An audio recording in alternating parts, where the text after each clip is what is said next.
kerja di supermarket kan gitu, aku liatin parkiran gitu, mau dia kerjanya di bagian packing, mau dia bagian cuci toilet, mau sampai yang manajernya, semua orang itu bisa bawa mobil gitu. Nah, berarti ada satu hal yang mindset, kedua sistemnya bagus gitu, bahwa kamu kerja apapun itu bisa beli mobil gitu. Gapnya itu nggak terlalu besar gitu, karena di supermarket itu juga maupun dia tukang toilet ya, jadi pergi bersih-bersihin toilet tiap pagi cuma dari jam 8 sampai jam 10 gitu, datang itu pakai mobil gitu.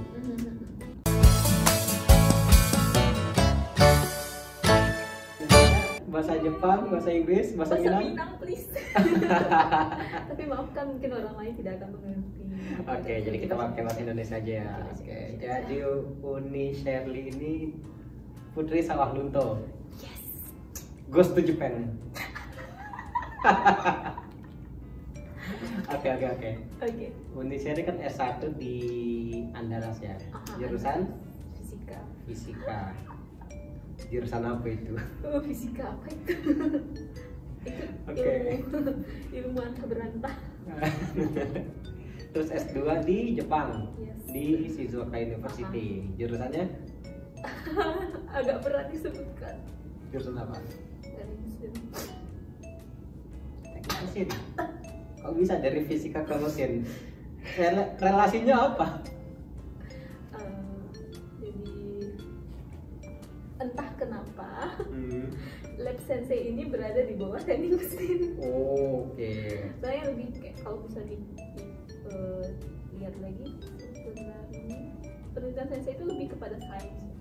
Fakultas sains kan kayaknya lebih cocok kalau masuk fakultas sains, tapi entah kenapa berada di sini. Oke.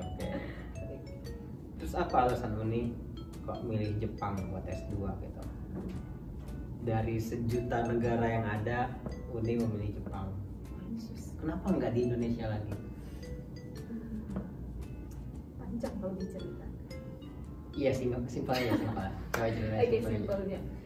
Karena mungkin karena Jepang kayak dari kecil itu kayak udah cukup familiar, karena mungkin dari kecil kita sering nonton Doraemon, pasti tahu. Ya. Doraemon, Shinchan, apalagi Yu-Gi-Oh segala macam, sama kayak tiap minggu pasti nonton anime Jepang. Jadi kayak udah terbiasa dengan Jepang. Terus waktu SMA juga. Waktu SMA pelajaran itu mata kuliah, mata pelajaran bahasa asingnya itu bahasa Jepang. Terus kayak dari sana belajar kayak budayanya sedikit-sedikit tentang budaya Jepang. Terus pas SMA juga lagi sering-seringnya nonton anime. Jadi kayak terus ini deh paling pertama kali yang bikin pengen ke Jepang dulu pas kelas 1 SMA atau kelas 2 gitu. Jadi ada guru agama yang ngasih video motivasi itu kayak siapa sih namanya aku lupa. Aku kasih video motivasi, dia waktu itu lagi kuliah di Jepang. Jadi ceritanya dia nulis semua impian dia di kertas, semua bla bla bla, terus ada salah satunya tuh kuliah di Jepang. Dan ternyata semua impian dia termasuk yang kuliah di Jepang itu terpenuhi, terkabul. Oke, jadi kalau istilah anak muda itu bucket list. Oke. Terus lihat video dia kuliah di Jepang, video kayak gimana sih ternyata sakura di Jepang itu sebagus apa tuh, kayaknya bagus di Jepang, pengen ke Jepang. Terus selain itu aku juga suka baca novel, kayak novel terjemahan gitu kan. Jadi kayak paling pasti sering dia bilang misalnya kayak salju pertama atau misalnya summer lagi kayak gimana, penasaran kayak gimana sih salju itu sebenarnya, kayak gimana sih salju itu turun terus nyentuh tangan gitu. Terus nyampe di sini ada saljunya? Nggak ada. Ya, jadi kita tinggal di Hawamatsu itu nggak ada salju ya. Beruntung sekali kita dapetnya angin doang. Tapi dengan angin itu akhirnya aku merasa ternyata aku tidak berat. Angin bisa mendorong tubuh. Oke, berarti kan Uni Sherly udah karena kita satu angkatan ya, udah 2 tahun di Jepang. Apa yang Uniseri rasain nih bedanya antara lingkungan akademik di Indonesia dengan di Jepang? Yang paling menarik dan yang paling enggak banget buat Uniseri? Yang paling menarik, yang perbedaannya Ya. Perbedaannya adalah yang paling penting itu adalah alat penelitian. Oke, alat penelitian itu paling terlihat perbedaan. Misalnya kayak dulu pas penelitian, kebetulan pas dulu di fisika, S1 fisika kan lebih fokus ke elektronik. Tapi juga aku punya teman anak kimia yang dia sering misalnya, atau misalnya anak fisika material yang mereka sering pakai SEM atau pakai TEM segala macam buat analisa sampelnya. Mereka biasanya kalau pakai SEM atau TEM itu harus kayak ke fakultas lain atau bahkan ke universitas lain, karena nggak ada satu lab yang punya SEM atau TEM. Tapi di sini kayak semua lab yang butuh SEM mereka punya SEM sendiri. Beberapa mungkin ada beberapa lab yang nggak punya, tapi rata-rata bahkan di lab aku sendiri saya punya SEM. Kita bisa pakai SEM seenak hatimu kapanpun asalkan nggak ada yang pakai. Tunggu, boleh jelasin nggak SEM itu apa, TEM itu apa? Mungkin kan bagi orang-orang yang awam itu apaan SEM, TEM gitu, mungkin Uniseri bisa jelasin sedikit singkat lah. Kalau TEM aku nggak terlalu paham. Tapi kalau SEM itu panjang dari scanning electron microscopy. Itu semacam mikroskop sebenarnya. Tapi itu digunakan untuk yang sampelnya yang ukurannya kayak ukuran mikro, nano. Terus kalau SEM ini dia bisa untuk kayak topografi dari sampel. Jadi bagian-bagian permukaannya kita SEM itu lebih ke permukaan ya. Jadi kita bisa tahu ini apa sih yang ada di permukaan sampel, tekstur atau semacam. Jadi intinya kita ngelihat topografi si material ya. Kalau TEM itu belum pernah pakai. Mungkin saya yang nambahin. Oke. Jadi kalau TEM itu sebenarnya hampir sama dengan SEM ya. Kalau SEM itu dia memantulkan X-ray-nya, jadi kita tembakkan elektron, gampangnya tembakin sinar lah ya, sinar ke permukaan, nanti dia pantulkan. Nah, pantulan itu yang akan diterjemahkan menjadi gambar. Kalau TEM dia lebih ke arah kita tembakkan elektron atau gampangnya sinar dia menembus si material. Nanti baru dia semacam kayak ronsen lah, mana yang padat dia akan kelihatan. Oh, jadi dia lebih kayak bagian dalam. Iya, jadi nanti misalnya si materialnya kita tembakkan atau dari bawah lah, mana jadi. Ya, jadi dia nembus si material, nanti dia akan kelihatan tuh topografi. Makanya kita biasa kan kalau SEM atau TEM kan biasanya kita bisa menentukan ya berapa elektron volt. Nah, itu nanti setiap material itu misalnya ada nikelnya, dia kan berbeda yang bisa ditembus sama elektronnya. Nah, inilah misalkan kita tembak 10, di tengah ini cuma ada 5 yang bisa lewat, di sini ada 8 yang lewat. Inilah si 8 diterjemahkan, 5 terjemahkan. Jadi itulah, oh ini ada gambarnya, itu ini material apa kita bisa. Iya. Gitu kalau TEM. Sekedar tahu aja sih. Iya. So tahu aja. Jadi kalau misalnya SEM dan TEM digabungkan menjadi lebih valid. Oke. Uniseri sekarang jadi RA ya. Kenapa mau jadi RA? Kenapa nggak kerja? Sebenarnya pengen kerja. Tapinya ini yang kita mau korek emang. Tapi ini dia. Tapi belum dapat kerjaan.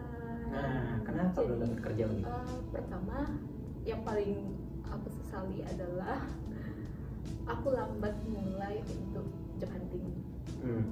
Dulu pernah sih kayak dulu udah mulai lebih awal, cuman fokus ke satu company aja karena aku ngerasa kayak aku pengen kerja di company ini karena suasana kerjanya lebih menyenangkan dan aku suka. Tapi karena aku kesalahan aku adalah aku fokus dengan satu company. Dan aku nggak tahu itu bener aku bakal diterima atau enggak.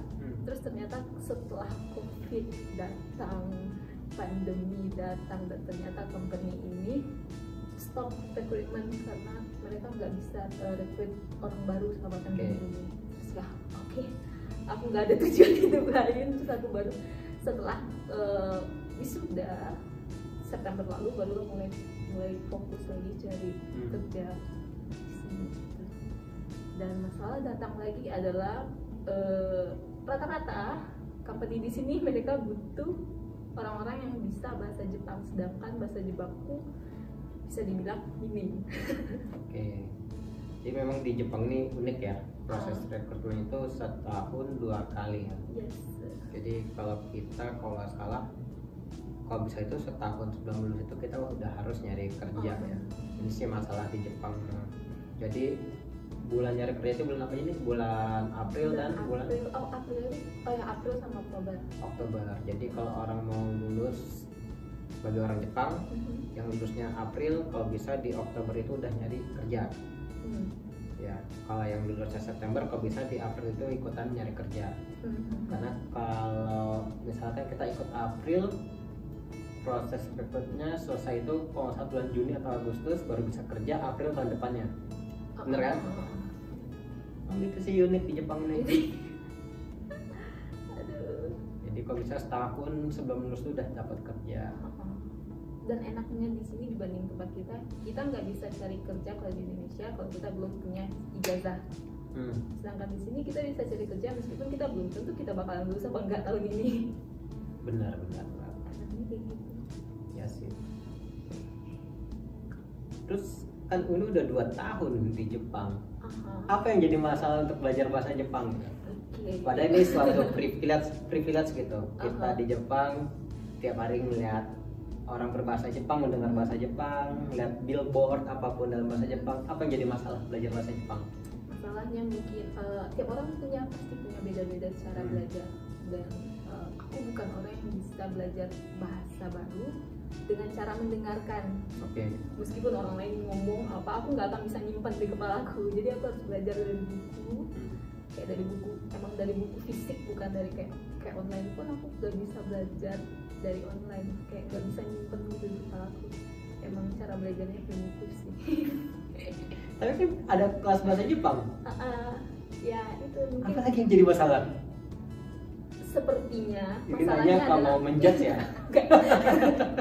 Sepertinya.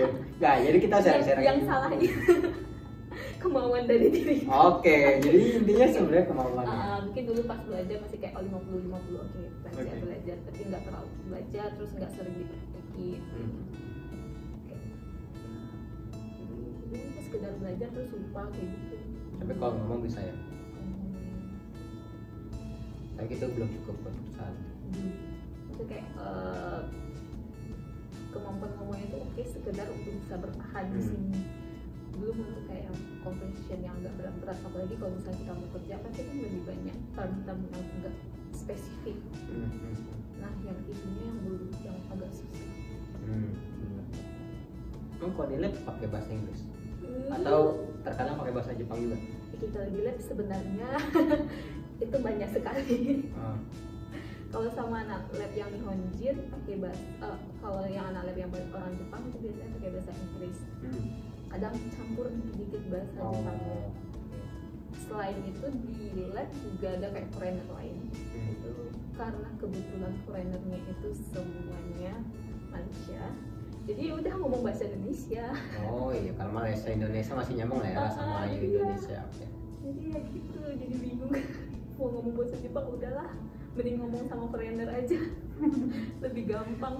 Iya. Terus kalau untuk kehidupan sehari-hari itu untuk biaya hidup gimana nih? Dapat beasiswa kah? Kerja part time kah? Atau uang dari langit kah? Gimana, bisa ceritain nggak? Kalau untuk biaya hidup sehari-hari, kalau dulu kan ikut kan dapat beasiswa ABP ya. ABP itu apa nih? ABP itu Asian Bridge Program. Nah itu program scholarship. Iya, scholarship. Tapi sayangnya itu cuma untuk tuition fee.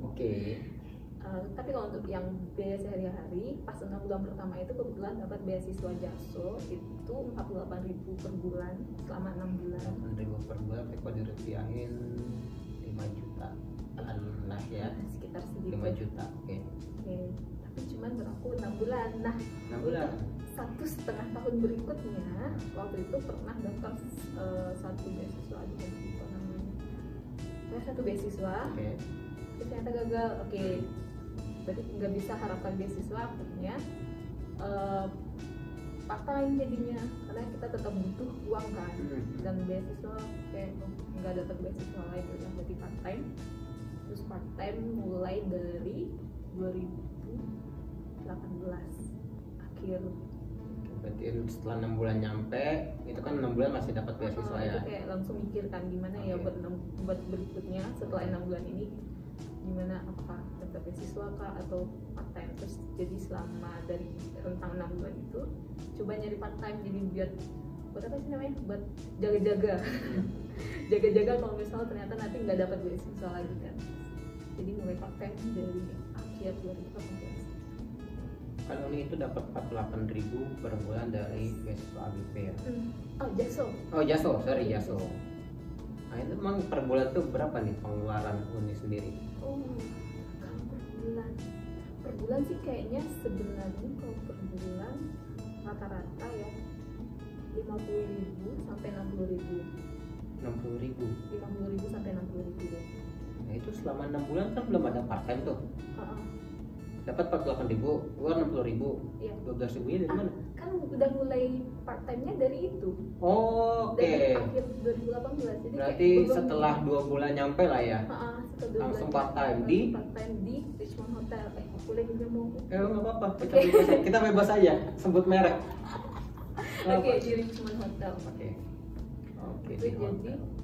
oh iya, kan itu kan rentang 50.000 sampai 60.000, kan nggak setiap bulannya 60.000. Oke. Anggap aja cuma setiap bulan misalnya 50 kan ya, 50.000 misal, tapi kan cuma minus 2.000 gitu kan. Oke. Jadi masih bisa saving lah ya. Masih Dari bisa hotel berapa dapat per bulan? Tahu itu. Rata-rata. Aduh, ini kalau di rata-rata susah. Soalnya kadang ada yang sebulan itu kayak sering izin karena beberapa keperluan. Oke. Ada yang sebulan itu yang misalnya, oh aku lagi libur jadi aku bisa masuk hari ini, jadi kayak lebih banyak masuk gitu pas bulan tersebut. Oke. Kalau lagi liburan ya. Jadi rata-rata berapa ya? 30.000 ada. 50.000 mungkin. Oh, 50.000. 50.000. Oh, ada ya. Nggak banyak 50.000 deh. Kalau di rata-ratanya yang pas kayak harinya yang lagi rame masuk sama yang kayak kurang masuk. 50.000. Oh, berarti masih bisa saving lah ya. Masih bisa saving lah. Nah itu kan Uni bilang bahasa Jepangnya nggak gitu betul banget ya. Gimana kerja part time itu? Awal-awal Awal-awal. nyari kerja itu gimana caranya? Nah, awal-awal nyari kerja ini sebenarnya ini ide satu temen. Jadi dia ngajak, yaudah aku ikut aja. Dia bilang ayo kita cari part time di kayak satu tempat konsultan kah? Kayak Work job agent lah ya. Job agent, oke, job agent. Jadi dia ajak ke sana, terus kayak ngisi biodata segala macam, bla bla bla. Terus dia bilang, oh ini ada nih yang lagi butuhin part timer. Terus coba beberapa, ada beberapa diajukan berapa bulan. Terus kita hubungi, terus kebetulan cuma satu yang menerima bahasa Jepangnya yang pas-pasan. Oh. Oke, terus akhirnya kita daftar di sana awalnya. Yang diterima cuma teman aku yang ini karena dia bahasa Jepangnya lebih baik daripada aku. Tapi ternyata mungkin mereka butuh orang lebih kayak, jadi akhirnya minggu depannya aku ditelepon lagi katanya bisa nggak malah datang terus masuk kerja di sini. Terus ya why not? Dan belanja sampai sekarang ya? Sampai sebelum ujian karena pandemi dan segala macam. Nah sama pandemi itu gimana tuh? Kan hotel biasanya identik dengan kunjungan orang banyak. Nah, Selama pandemi kan otomatis nggak boleh tuh orang, dan lebih aware lah mereka ya, takutnya orang datang corona apa enggak. Itu gimana? Ada pengaruh nggak ke kerja part time selama corona? banget kalau di hotel mah banget. Itu jadi pas corona lagi rame-rame itu pas bulan berapa sih, bulan 3 atau bulan 4, 2, 3, 4, bulan 2 atau 3 bulan Februari, Maret, April lah ya, mulai heboh. Nah pas itu tuh mulai kurangin jadwal. Tapi enaknya pas yang itu meskipun jadwalnya dikurangin, tapi tetap kita nggak masuk tapi tetap dibayar 60%. Keren. Makan gaji buta. gimana. Terus, jadi emang jadwalnya dikurangin, kayak cuma misalnya seminggu itu aku biasanya masuk kalau nggak 2 atau 3 hari gitu kan. Terus pas lagi pandemi ternyata cuma bisa masuk seminggu sekali atau kadang-kadang 2 kali. Terus pernah juga sebulan nggak masuk. Tapi tetap dibayar. Enak kan? Iya, sebulan nggak masuk. Kayak pas itu lagi rame-ramenya banget gitu. Terus sebulan nggak masuk, diliburkan. Dan ya tetap dibayar 60%.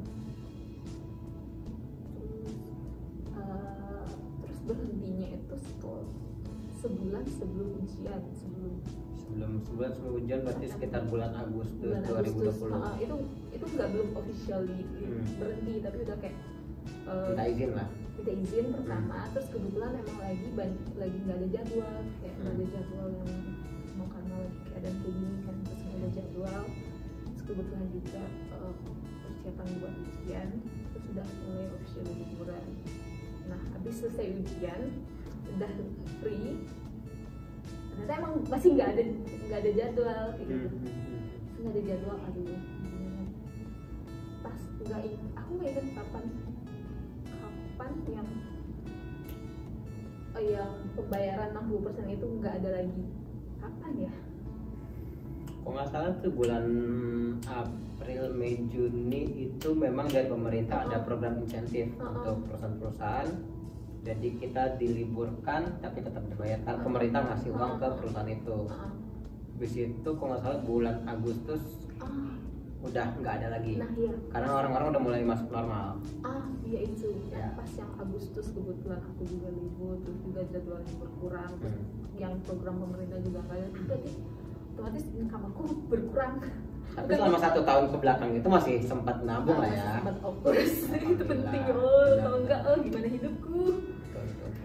Terus jadi kayak sebulan itu Agustus September itu masih pakai uang saving gitu. Terus akhirnya aku cari part-time lain bulan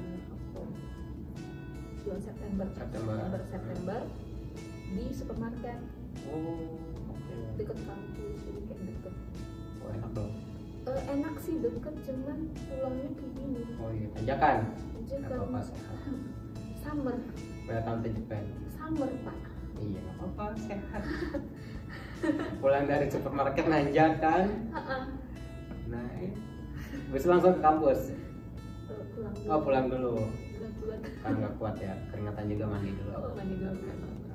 Habis itu baru ke kampus. Udah, terus baru berhenti part-time-nya itu bulan Oktober. Karena permasalahan. Sebulan ya? Sebulan lebih. Karena permasalahan status residence baru. Oke, maksudnya gimana tuh? Jadi kan, babak baru. Oh, Oktober udah lulus berarti ya? Udah lulus, babak baru, belum dapat kerja kan? Jobless. Jobless kan. So, apa yang dilakuin? Aduh, panjang ya cerita. Ya nggak apa-apa, kita cerita, berbagi cerita supaya dapat pengalaman orang. Oke. Bulan Oktober itu kan, dimulai dari September itu kan aku cari part-time baru, terus sudah dapat. Terus pertengahan September aku juga harus keluar dari asrama karena aku udah nggak student lagi. Terus harus cari tempat tinggal baru. Nah, jadi September itu aku dapat Apato baru, terus pindah pertengahan September ke Apato baru. Nah, Apato baruku ini pakai garantornya Sensei. Oh, jadi kalau di sini nyewa apartemen ya atau Apato disebut ini harus ada penjamin. Iya, garantornya Sensei kan. Nah, pas minta izin sama Sensei boleh enggak saya pakai nama Sensei buat jadi garantor saya. Terus Sensei setuju. Terus Sensei bilang, terus rencana kamu di sini ngapain lagi? Udah selesai kan? Oh, mau cari kerja Sensei. Terus nanti gimana, bisa nggak kamu nanti mencukupi kebutuhan kamu gitu selama di sini? Oke, nggak apa-apa Sensei, saya ada part time. Oke, gimana kalau misalnya kamu nggak jadi research assistant biar nanti kamu ada bisa bertahan lah di sini selama cari kerja. Terus mikir sesaat, apa-apa deh. Gak apa-apa deh. Oke, Enak sensei. dong, udah ditampung, bilang boleh pinjam nama senseinya, Iya, terus profesornya sebagai penjamin, Iya, terus- dapat gaji lagi. iya, terus udah sensei. Itu dapat berapa Apa? dari jadi research assistant itu dapat gajinya? Sejamnya 1.000. Oh, lebih besar daripada hotel dong. Of course. Seminggu 28.000 ya, Iya. di fullin, Yang di mana ini? di jadi RA research assistant. Aduh, ini panjang sih kalau diceritain lagi. Kalau Pokoknya diceritain 1.000 per jam lah ya. Seribu per jam. Ya, itu lebih dari cukup kok. Oke. Per bulan berarti sekitar 100.000 bisa dapat ya. Terus setelah jadi RT, terus kan isi kayak paperwork, banyak paperwork yang harus diisi buat daftar ke kampus kan. Terus pas di kampus itu dia minta aku ganti residence, kan udah habis nih tahun ini visa. Terus disuruh perpanjang residence card, tapi form yang diisi ini statusnya udah beda. Oh, maksudnya gimana tuh jadi beda gimana? Iya, awalnya kan dulu kan pas jadi student kan statusnya student. Oke. Sekarang kan karena udah sekarang mau daftar jadi RA nih, terus jadinya statusnya nggak mungkin student lagi, jadinya statusnya beda. Nah, dengan status yang ini, residence card yang baru ini nggak ngebolehin part time di supermarket. Oh. Nah, ini mau dilema. nggak mau? Ini dilema ini. Oke. Soalnya kalau mau keluar dari supermarket otomatis income aku setengah out Out. hilang. Oke. Terus nggak mungkin cuma mengandalkan yang di dari RE. Terus asalnya konsultasi sensei, gimana sensei, aku harus keluar dari ini resident cardku yang baru, nggak boleh di part time sini, terus harus segala macam, tapi ini nggak cukup bagi aku kalau misalnya cuma jadi RE. Terus akhirnya sensei ngasih solusi, udah kamu tambah aja jam kerjanya di sini, kamu keluar dari supermarket. Jadi makanya di situ Jadi full keluar dari supermarket, jadi full researcher, jadi full peneliti ya, aduh berat ya. Ada namanya berat. research assistant. Luar Berat ya biasa. Kuat otaknya buat belajar terus. Saya sudah cukup. Saya enggak, makanya saya nggak lanjut S3.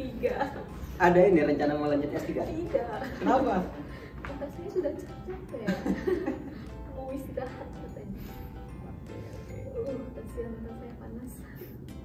Oke, Uni S2 di Jepang.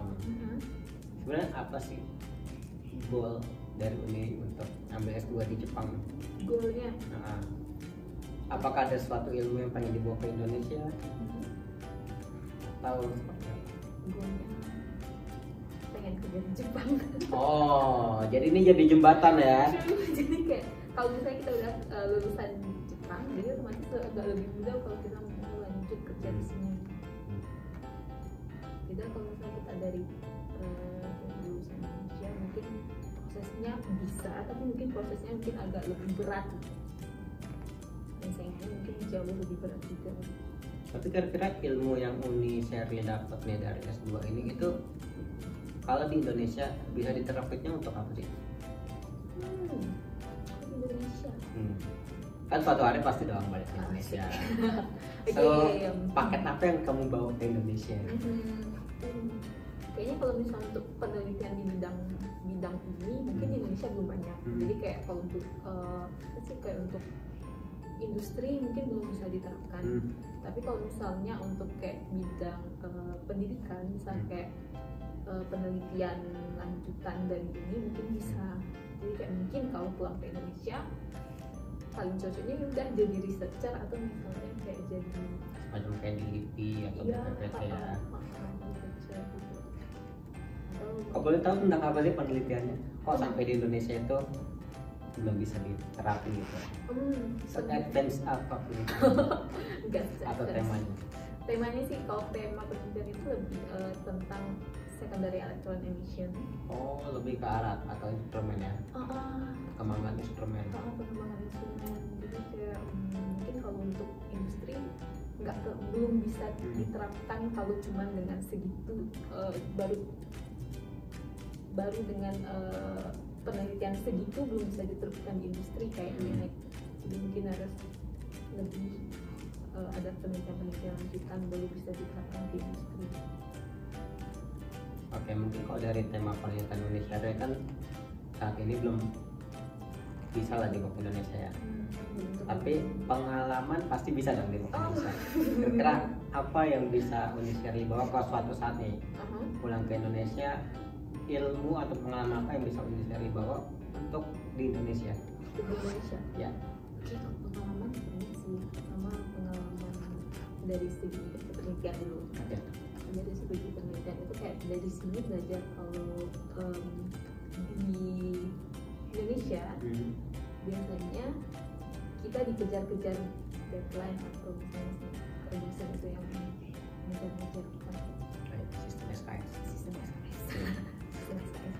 Tapi kalau di sini nggak bisa SKS, nggak bisa SKS. Jadi kayak kalau di sini, kalau di lab itu rata-rata sih lab kalau di Jepang kayak tiap minggu kita harus progres, kita harus laporan progres kita di depan semua anak-anak lab. Nggak kayak kalau bisa di Indonesia. Di Indonesia kita biasanya sebulan sebelum seminar proposal kita masih bisa pepet-pepet gitu. Kalau di sini progresnya itu jelas kelihatan di satu depan segala macam. Terus selain itu juga sini belajar kayak ternyata berat ya kuliah di luar. Jadi lebih ke arah disiplin yang bisa dibawa ya, disiplin di Jepang memang oke sih. Parah sih kalau disiplin di Jepang. Terus Apa lagi yang bisa dibawa ke Indonesia?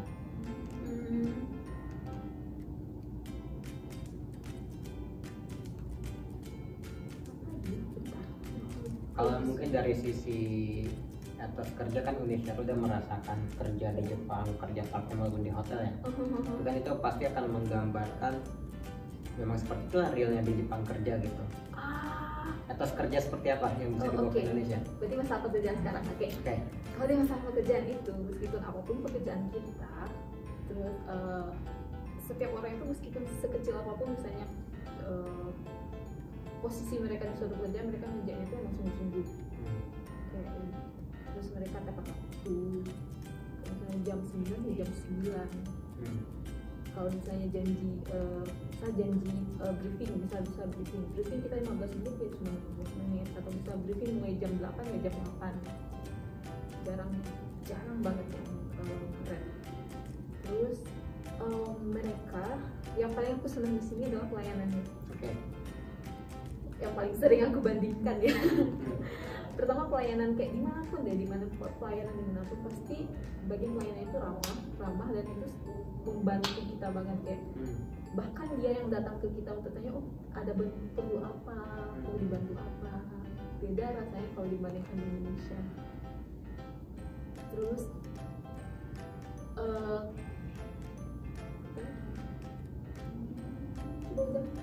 kalau dari aku sih satu hal yang masih sampai sekarang penasaran di Jepang ya. Tadi tertarik dengan statement Uni Shirley, sekecil apapun pekerjaan kita, role kita di suatu pekerjaan itu sangat bermanfaat. Aku yang paling menarik di Jepang itu, sekecil apapun role-nya, mau dia manajer, supervisor maupun sampai yang kita misalnya kayak kerja di supermarket jadi tukang packing, itu kalau di parkiran sama, semuanya bisa bawa mobil.